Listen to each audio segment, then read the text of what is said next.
안녕하세요. 마가교회 최준도사입니다.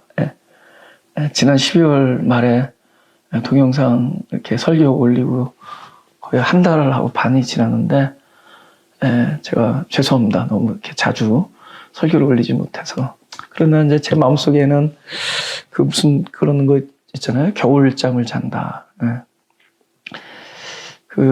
좀 그것이 저에게 좀 필요한 것 같기도 하고, 또 다른 사람들에게도 또 필요하지 않을까. 지난번에도 말씀드렸지만 가을에서 봄으로 넘어갈 수 없듯이 그 어떤 소생하는 힘을 받아야 되는 그런 시기도 필요하다. 그래서 제가 나름대로 어떤 침묵의 시간을 갖고 저를 이렇게 좀 들여다보고 또 귀를 더 기울이고 그런 시간을 제가 가지고 있습니다. 그러다 보니까 나는 누구인가, 또 그리스도는, 내가 알고 있는 그리스도가 저 얼마큼 알고 있는가, 하나님의 사랑을 얼마큼 알고 있는가, 또 진리를 얼마나 알고 있는가, 이런 것에 대한 질문으로 하루하루를 살아가고 있습니다. 근데 이제 오늘 그 누가복음 15장, 제가 그 길을 잃은 양에 대한 묵상 중에 오늘 이렇게 동영상을 설교를 올리기로 하고 여러분을 찾아뵙게 된 겁니다. 제가 본문을 한번 읽어보겠습니다. 누가복음 15장 4절에서 7절. 너희 중에 어느 사람이 양 100마리가 있는데 그 중에 하나를 잃으면 99마리를 들에 두고 그 잃은 것을 찾도록 찾아다니지 아니하느냐. 또 찾은즉 즐거워 어깨 메고 집에 와서 그 벗과 이웃을 불러 모으고 말하되 나와 함께 즐기자. 나 잃은 양을 찾았노라 하리라. 내가 너에게 이르노니 이와 같이 죄인 하나가 회개하면 하늘에서는 회개다 할 것 없는 의인 99을 인하여 기뻐하는 것보다 더하리라. 잃은 양 그를 찾은 목자의 기쁨이죠. 근데 왜 목자가 이렇게 얘기해요? 회개다. 이것이 회개다라고 얘기해요.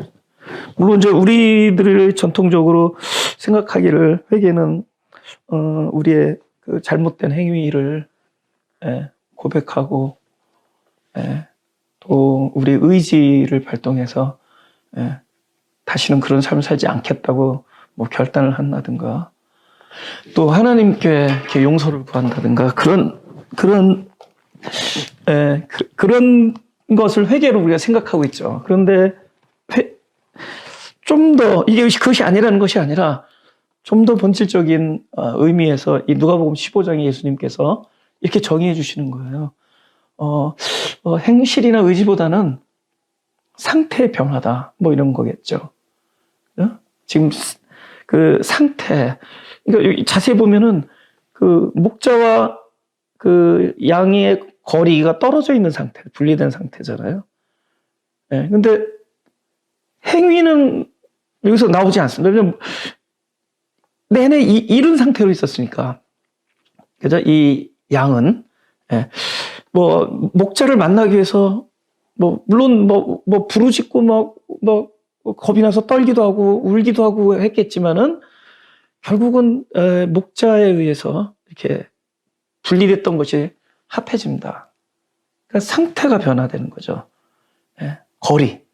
거리가 생겼다가 거리가 없어지는 것이다. 회개의 본질을 우리가 얘기할 때 결국 그 상태, 그분과 내가 하나 되는 상태로 돌아오는 것, 또 그렇게 되어지는 것, 결국은 합해지는 것. 우리가 합해지면은 무엇을 만들까요? 하나를 만들죠. 합하면은 하나가 되죠. 그래서 그분이 내 안에, 내가 그분 안에, 그렇게 되는 거죠. 내가 그리스도 안에, 그리스도가 내 안에. 그 상태까지 가는 것.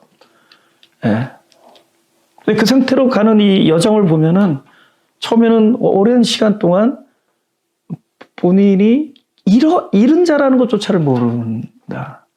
잃은 자라는 거를 모른다라는 겁니다. 내가 길을 잃었다라는 것, 길을 그리스도잖아요. 내가 길이요. 목자와 거리가 생겼다라는 걸 모릅니다. 왜 모를까요? 예. 우리에게 두꺼운 껍질이 있어서 모를까요? 두꺼운 껍질. 이 두꺼운 껍질을 우리는 나라고 생각하면서 살죠. 예. 우리가 헌신의 힘을 다해서 열중하고 관심을 가지고 사랑하고 소중히 여기는 그 껍데기. 근데 저는 이걸 껍데기라고 얘기하지만 성경에서는 겉사람 내지는 지체 속에 거하는 죄 이렇게 얘기합니다. 그러니까 여기서는 죄를 실존으로 보죠. 지체, 우리의 겉의 사람 속에 있는 존재. 그죠. 근데 우리가 그것을 너무 소중히 여긴다는 거죠. 그런 굉장히 나쁘게 보이거나 그런 것들도 아니에요. 우리가 소중하게 여기는 것들. 우리가 종교적 그걸 뭐랄까 경건주의라나요? 종교적으로 좀 경건한 삶을 사는 것. 근데 이게 껍데기가 될 수 있다라는 겁니다. 결론부터 얘기하면은 우리는 자연스러운 삶을 살아야 돼요. 자연스러운 삶. 가장 정직한 삶. 이거 나중에 끝날 때쯤 그 말씀 드리겠지만 우리는 내가 어떤 삶을 추구해서 만들어 놓은 삶을 사는 것이 아니라 그 가장 아름답고 귀한 보배를 내 안에서 발견해서 그 발견되어진 것이 나의 껍질을 뚫고 밖으로 자연스럽게 흘러나와서 사는 그런 삶을 살게 하나님이 만들어 놨어요. 근데 우리는 지금 그걸 몰라요. 왜 모르느냐? 우린 지금 그것까지 당도하기 전에 먼저 단단한 껍질, 내가 너무 소중하게 여기는 것. 그것 때문에 모릅니다. 경건한 삶. 그죠? 그게 율법주의가 될 수가 있고, 또 교회 안에서의 어떤 도덕주의가 될 수가 있고, 또 우리는 또 뭘 소중히 여기느냐? 인정받는 것. 굉장히 우리가 이것을 중요하게 생각하죠. 사람들이 나를 어떻게 판단하는가. 또 우리가 소중하게 생각하는 것, 그것은 다름 아닌 all about me. 내 의견. 나는 옳고 너는 틀리다. 이것이 관철되기를 우리는 하루에도 얼마나 그것을 위해서 사는지 모릅니다. 우리가 막 힘을 내서 말할 때도 나는 옳고 너는 틀리다. 또 내가 중심이기 때문에 내가 베푼 선한 행위는 기억하고 내가 남에게 가한 상처는 우리는 쉽게 잊습니다. 반대로 남이 내가 너무 귀하니까 나에게 준 상처는 평생 잊지 않는데 나에게 베푼 은혜들은 금방 잊어버려요. 이 전부 우리 두꺼운 껍질들입니다. 우리가 추구하는 것, 너무 소중히 여기는 것. 이것이 뭉쳐서 나라는 정체성을 만들어요. 사실은 진짜는 아닌데, 진짜는 따로 있는데 우리는 내가 옳은 것을 향하여 내가 옳다라고 인정을 받고 그것에서 또 그런 모습이 나타나는 어떤 삶을 위해서 애쓰고 수고하면서 살아온 그 나. 그것이 나라고 생각하면서 이 가짜의 모습을 아주 소중하게 여기면서 살아갑니다. 그것이 내가 목자와 떨어져 있다는 것을 모르게 합니다. 그럼 하나님은 어떻게 할까요? 목자는 지금 양은 의식하지 모르잖아요. 자기가 길을 잃었는지도 모르잖아요. 그럼에도 목자는 딱 한 방향성, 바로 그 양을 향해서 오고 있습니다. 하나님의 일. 뭘까요? 일단 우리가 소중하게 여기고 있는 그 두꺼운 껍질을 하나님은 깨트리시면서 옵니다. 하나님은 깨트려요. 제가 지금 기억하기로는 제가 지금 거의 20년째거든요. 교회를 개척한 지. 나는 아까 말한 두꺼운 껍질을 한층 강화시켰고 하나님은 계속 그것을 깨트려 오셨어요. 나는 인정받기를 원했고 나는 경건한 모습으로 비추어지기를 원했고 또 그런 사람이 되기를 원했어요. 하지만 그 안에는 아직 아직도 나를 사랑하는 것이 제일 큰 모티베이션이었습니다. 또 내 주장이 옳다라고 사람들에게 주장하기를 원했고, 나의 이런 이런 교회에 대한 나의 생각, 교계에 대한 나의 생각, 나는 그것이 두꺼운 껍질인 줄 모르고, 그것이 잘못된, 우리가 소중하게 여겼지만 그것은 잘못된 것이라는 걸 깨어져야 될 것이라는 걸 모르고 여태까지 그것을 향해서 찾아다녔습니다. 그것 때문에 일희일비하면서 살았어요. 그것 때문에 가장 중요한 것을 놓쳤습니다. 내가 그분과 떨어져 있다는 것을 놓쳐요. 그것을 놓쳤습니다. 근데 하나님께서는 그렇기 때문에 그걸 자꾸 깨트리는 거예요. 그죠? 내가 그렇게 지극정성을 다해서 베풀었다고 생각했지만 정작 사람들은 나에게 상처받은 것만 기억하게 하시고, 그죠? 내가 원하는 바 선은 행치 아니하고 원하지 아니하는 악만 행하는 도다의 고백이 나의 고백이 되고, 내가 그 이기적인 욕구 때문에 만들어낸 내 중심적인 삶이 항상 그 목표가 실패되고, 늘 오류와 실패가 나의 일기장의 전부를 가득 채우고 말았습니다. 전부. 그 하나님이 하시는 거야, 지금. 하나님이 깨트려 주시는 거예요. 깨트리면서 그제서야 보는 거예요. 아, 여기에는 참된 승리와 참된 평화가 있지 않구나. 주님께서 약속했잖아요. 세상이 주는 것과 다르다고. 근데 세상이 주는 것과 다른 그 평안이 아까 말한 그 두꺼운 껍질에 있는 줄 알았습니다. 그래서 우리가 추구한 나름대로 아름답다라고 설정해 놓은 그런 삶. 근데 그게 아니라고 말씀하십니다. 그것은 생명력 하나도 없는 그냥 단단한 껍질에 불과해요. 그는 정작 내가 영생을 누리고 내가 참된 세상이 줄 수 없는 평안을 누릴 수 있는 공간이 못 된다는 것. 어느덧 깨어짐을 통해서 그것을 알게 된다. 우리가 말하는 진정한 승리는 없다. 진정한 기쁨은 그곳에 없다. 진정한 평안은 그곳에 없다.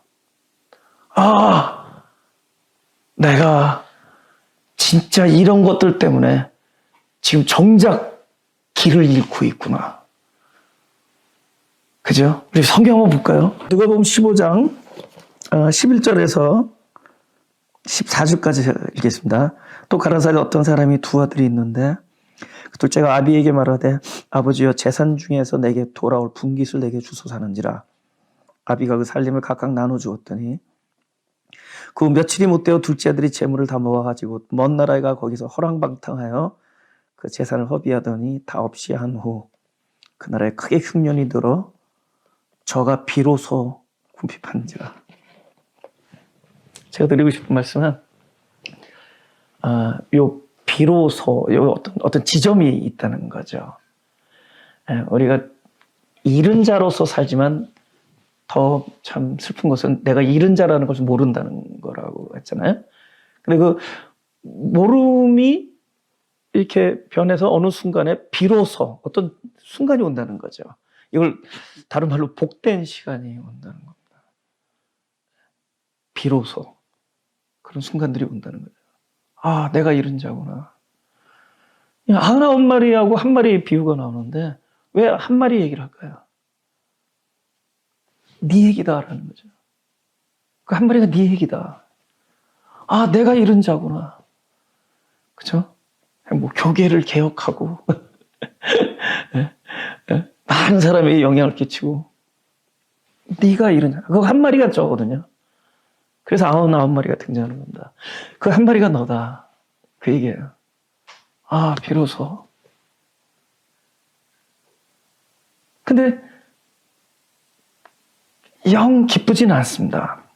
이 과정이. 굉장히 고통스럽고 슬프고 쓸쓸하고 고독해요. 생각해보세요. 소중히 여기던 것들이 아니라는 것을 계속 알게 될 때 뭐가 그렇게 기쁘겠습니까? 근데 우리에게는 어느 언제부턴가 이것이 필연적인 경험이 돼요. 그죠? 왠지 모르게 나에게 찾아오는 이 고독감, 이 쓸쓸함, 이런 것들. 이거는 끊임없이 내 존재가 나는 아니구나, 내가 잃은 자구나를 발견하는 순간, 그것들이 오기 때문입니다. 그 비로소가 우리에게 계속 찾아와요. 그러나 나는 이 순간을, 비록 우리가 슬프고 고통스럽고 혼자 떨어져 있는 것 같고 고독하지만, 이 순간을 저는 회심의 시작이라고 얘기하고 싶습니다. 참된 회개의 출발이에요. 어떤 거냐? 적어도 내가 길을 잃었다라는 것을 알게 된다는 거죠.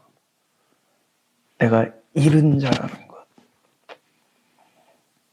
근데 이 잃은 자라는 것을 아는 순간에 세상이 바뀌는 게 아닙니다.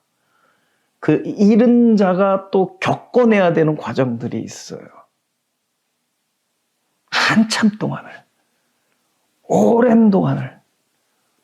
내가 회심의 출발은 됐지만 아직 이것이 열매를 맺을 때까지 오랜 시간 속에서 하나님은 아까 내가 이렇게 귀하게 여기던 것들, 그렇죠? 그 껍질, 이 껍질을 하나하나 벗겨내는 고통을 가합니다.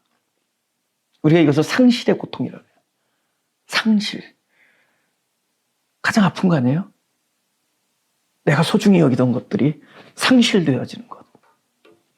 가지고 싶었던 것들을 잃어버리는 것. 그리고 하나님은 그 오랜 시간 동안 내가 비로소 궁핍한지라를 넘어갔는데도 불구하고, 내가 누구냐라는 걸 알았는데도 불구하고 오랜 시간을 잃은 자가 겪어야 될 그 겪음, 상실의 고통, 껍질을 벗겨냅니다. 껍질을 벗겨내요. 껍질을 벗기고 오랜 시간 동안에 벗기고 난 다음에 무엇인가 있는 걸 보게 되는데, 그것이 하나님의 영광이었습니다. 그곳에 계셨어요. 우리 그동안에는 이 두터운 나의 겉사람 때문에 그 안에 있는 하나님의 영광을 우리는 참 알지 못했었습니다.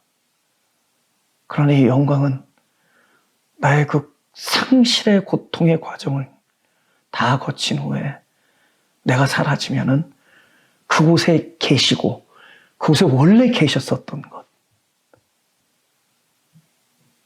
내 영혼에 깊숙한 그 내가 영생해야 될 그 공간, 그곳에 하나님의 영광이 계셨다는 것. 성경이 그러잖아요. 태초에 말씀이 계시다고 그러잖아요.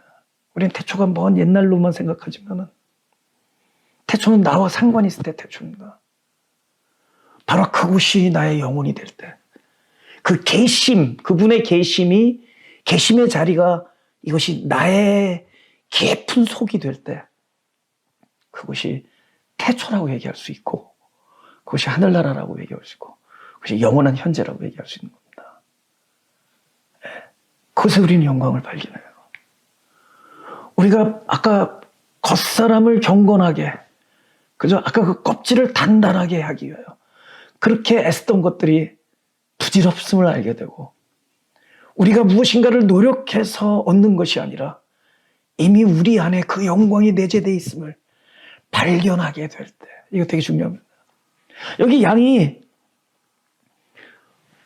목자랑 떨어져 있었다고 하지만 그 목자는 사실 있었어요.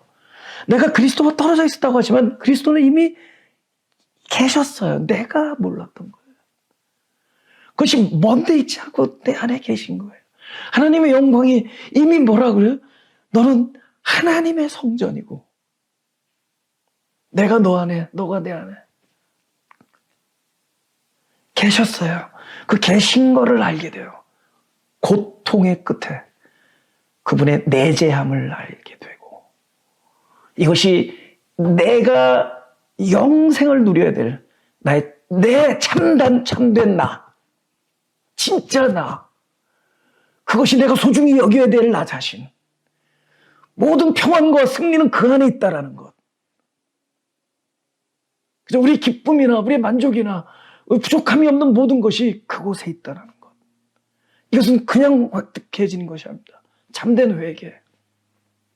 나의 상태가 그분에게 가까워지는 것. 나의 모름이 알게 되고, 어떤 거죠? 나의 실존.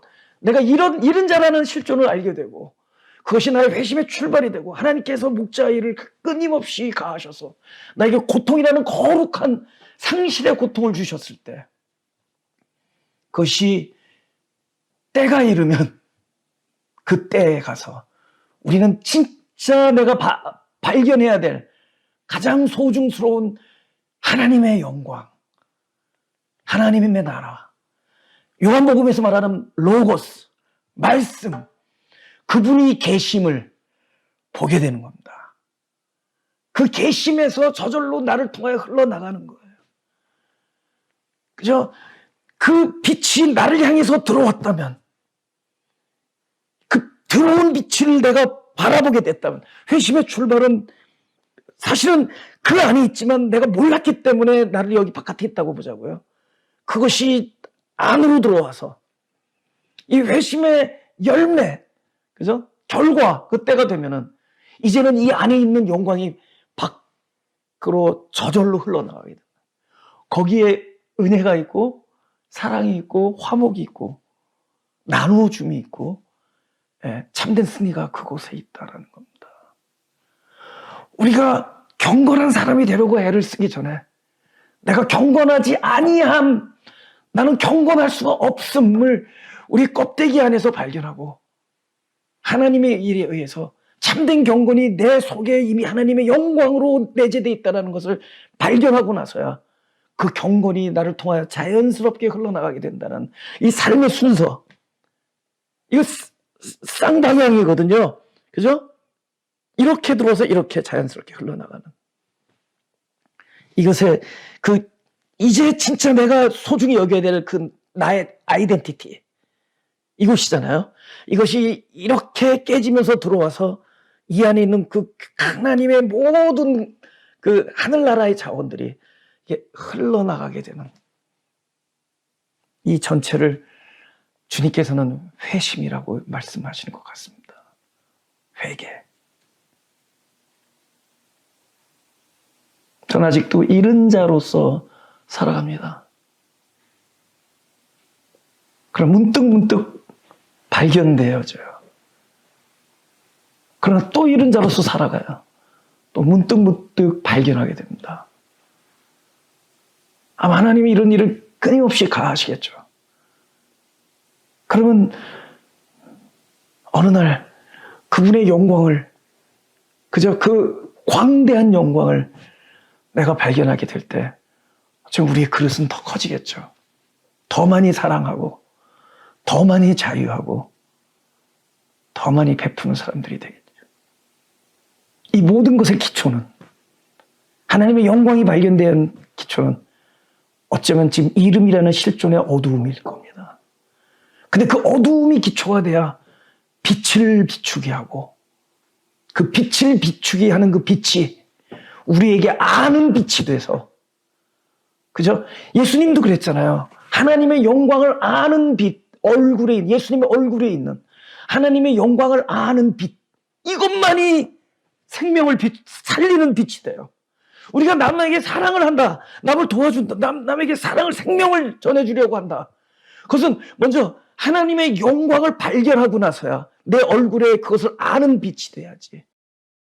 성경을 읽어보세요. 고린도후서 4장 6절입니다. 어두운 데서 빛이 비추리라 하시던, 이 어두운 데서 빛이 비추리, 어두움에서 빛이 비춰지는 거죠. 그 하나님께서 예수 그리스도의 얼굴에 있는 하나님의 영광을 아는 빛을 우리 마음에 비추셨느냐. 여러분, 너희는 소금과 빛이 되라 할 때, 그죠? 그 빛은 바로 하나님의 영광을 발견하고 나서야 우리가 그 빛을 발휘할 수 있는 겁니다. 그것을 비출 수 있는 거예요.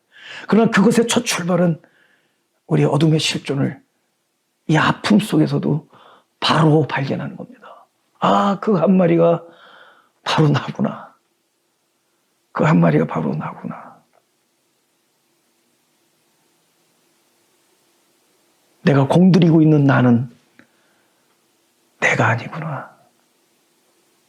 진정한 승리와 기쁨과 평안이 부여될 진정한 나라는 존재의 위치는 하나님의 영광이 내재해 있는 바로 우리의 깊은 영혼 속에 들어가서 그것을 어떻게 발견하냐?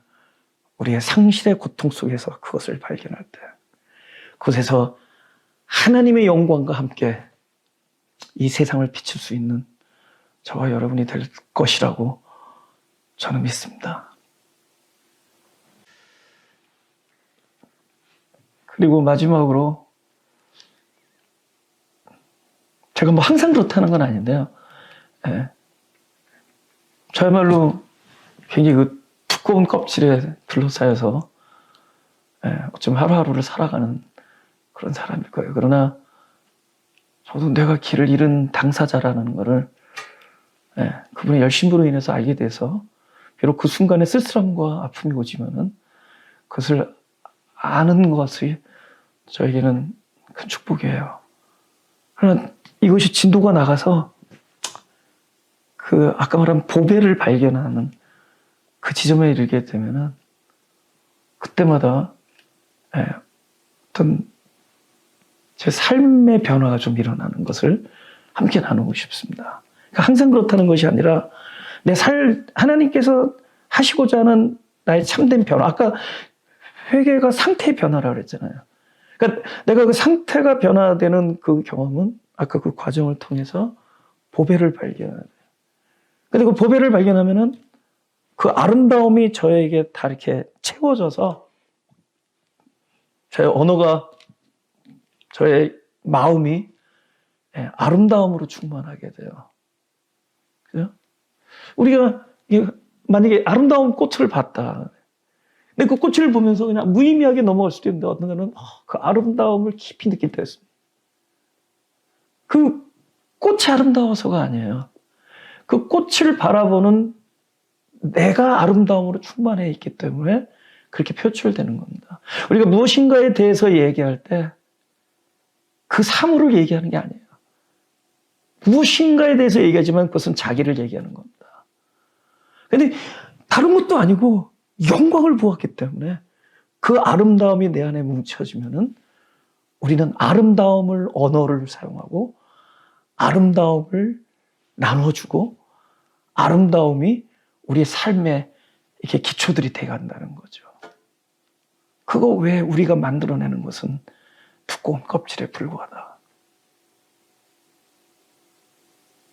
그건 깨져야 될 것들이다. 우리가 경건하려고 노력했던 모든 것들, 우리가 선한 사람이 되려고 했던 것들, 그것은 우리로 인해서 되어지는 것이 아니라 하나님의 임재를 발견하고 나서야 그것이 나를 충만케 하고 나를 통해서 저절로 자연스럽게 흘러나가서 그것이 이 세상을 아름답게 비추는 것. 빛. 그 빛이 지금 이 고통의 코로나 이 시기에 여러분들 그 소생하는 힘들이 뭉치고 뭉쳐지고 그 속에서 하나님의 영광을 발견한 여러분들의 그 고통의 경험 끝에 결국 회개의 열매인 그 아름다움이 저와 여러분들의 마음속에 가득 차기를 진심으로 기도드리는 바입니다.